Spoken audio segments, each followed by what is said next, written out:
तिथं एक मुद्दा अनासकरांनी काढलेला होता।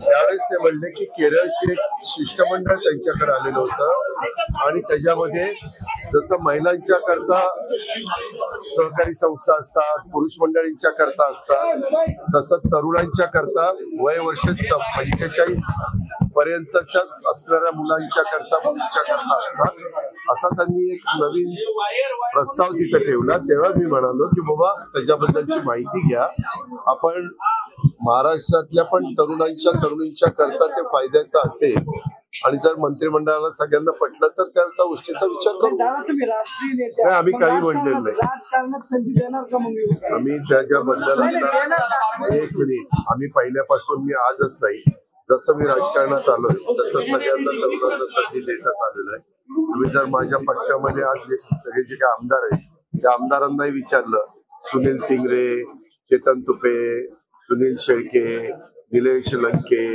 अतुल बेनके, अशा कितीतरी मी तरुणांची नावं तुम्हाला सांगू शकेन।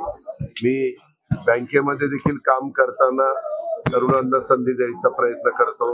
मी ज्यावेळेस कुठल्या पॅनल तयार करतो, साखर कारखान्याला असेल, दूध संघाला असेल, खरेदी विक्री संघाला असेल, तर त्याच्यामध्ये साधारण तरुण आणि वडीलधारी असा समन्वय साधण्याचा प्रयत्न करतो।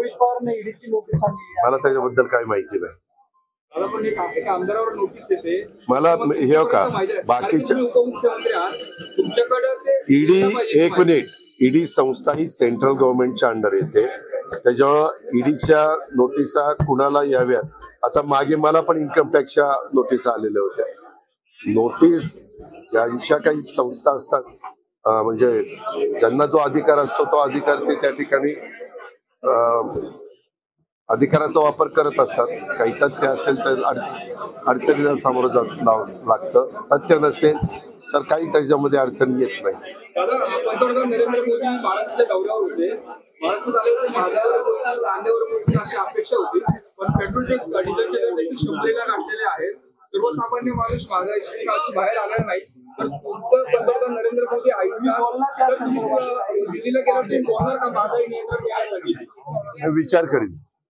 झाले होते पंतप्रधान आज तुम्ही खरंच पत्रकार मित्र असे काही विचित्र प्रश्न विचारता की आम्हाला त्याची उत्तरं पण द्यावीशी वाटत नाही आणि थांबावसे वाटत नाही। आता देशाचे पंतप्रधान उद्याच्याला तू तुझं लहानपण जर एखाद्या पत्र्याच्या घरात, साध्या घरात जर गेलेला असेल तर तू महत्वाच्या पदावर पोहोचला आणि त्याच्यातनं 15-15 हजार लोकांना सुंदर पैकी 3 रूम्स, तो 300 स्क्वेअर फीटचं चावी हातामध्ये दिली आणि ते घर पण मी पण बघितलं, सॅम्पल फ्लॅट देवेंद्रजींनी सगळ्यांनीच आम्ही बघितलं, अतिशय उत्तम अशा प्रकारचा सॅम्पल फ्लॅट आम्हाला पाहायला मिळाला आणि तशाच प्रकारची घरं देतात।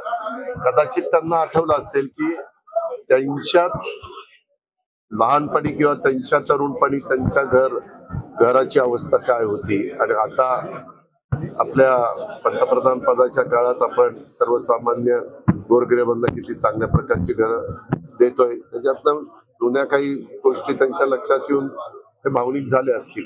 इव्हन मी पण माझ्या, आता इथं पुण्याचे बरेच लोक आहेत, मी माझ्या आजोबांनी पण काटेवाडीला जिथं राहायचो तिथं सुरुवातीला पत्र्याचं घर होतं, 32 साली बांधलेलं, आणि त्याच्यानंतर 85 साली मग आम्ही नवीन बंगला बांधला। त्याच्यावर आपलं लहानपण ज्या भागात गेलेलं असतं ते घर साधं असतं।